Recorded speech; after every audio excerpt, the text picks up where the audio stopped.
बिस्मिल्लाहिर्रहमानिर्रहीम। अस्सलामुअलैकुम friends, welcome to my channel. Friends, आज मैं आपके साथ चिकन अफगानी ग्रेवी की बहुत ही आसान और मज़ेदार सी रेसिपी शेयर करने वाली हूँ। तो चलिए शुरू करते हैं। अगर आप मेरे चैनल पे नए हैं तो मेरे चैनल को सब्सक्राइब करें, मेरी वीडियोस को लाइक करें और शेयर करें फैमिली और फ्रेंड्स के साथ। तो सबसे पहले 7 से 8 जवे लहसुन के लिए हैं, इसको मिक्सी जार में डाल देंगे। अदरक ली है थोड़ी सी, इसको मिक्सी जार में डाल देंगे।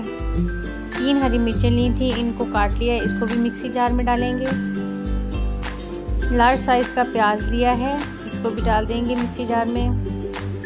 इन सब चीज़ों का पेस्ट तैयार कर लेना है।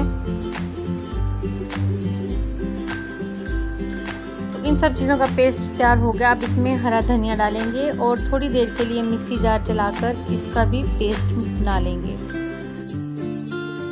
आधा किलो चिकन लिया है, छुरी की मदद से इस तरीके से कट्स लगा लिए हैं।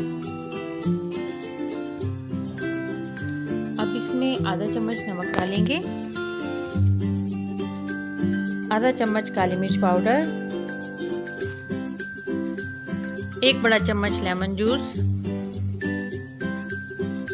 1 चम्मच कुकिंग ऑयल और जो पेस्ट तैयार किया था वो डाल देंगे। अच्छे से तमाम चीज़ों को मिक्स कर लेंगे।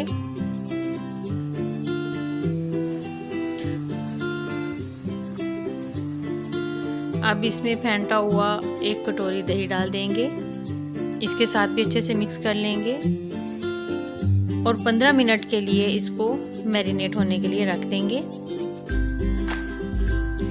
पैन में 3 चम्मच कुकिंग ऑयल डाला है। अब इसमें मैरिनेट किया हुआ चिकन इस तरीके से रखते जाएंगे। फ्लेम मीडियम टू लो रखेंगे।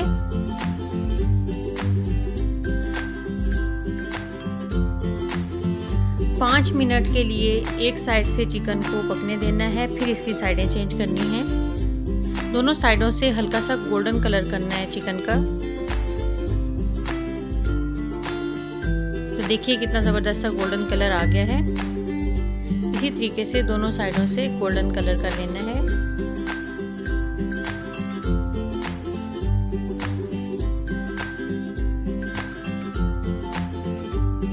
तो तकरीबन 10 मिनट में ये दोनों साइडों से ज़बरदस्त सा गोल्डन कलर हो गया है। अब इसमें मैरिनेशन वाला बाकी तमाम मिक्सर डाल देंगे। आधा चम्मच कसूरी मेथी डालेंगे, आधा चम्मच चाट मसाला पाउडर डालेंगे, 3 चम्मच फ्रेश क्रीम के डाल देंगे। अच्छे से तमाम चीज़ों को मिक्स करेंगे और इसको ढककर पका लेंगे तकरीबन 10 मिनट के लिए। तो 10 मिनट हो गए हैं। अब इसके दरमियान में फॉइल पेपर रखकर उसके ऊपर एक कोयला रख देंगे जिसको गैस पे दहका लिया था। अब इसके ऊपर 2 से 3 लौंग डाल देंगे, आधा चम्मच कुकिंग ऑयल डालेंगे और कवर कर देंगे। 2 मिनट बाद ढक्कन हटा देंगे तो तैयार है बहुत ही मज़ेदार चिकन अफगानी ग्रेवी।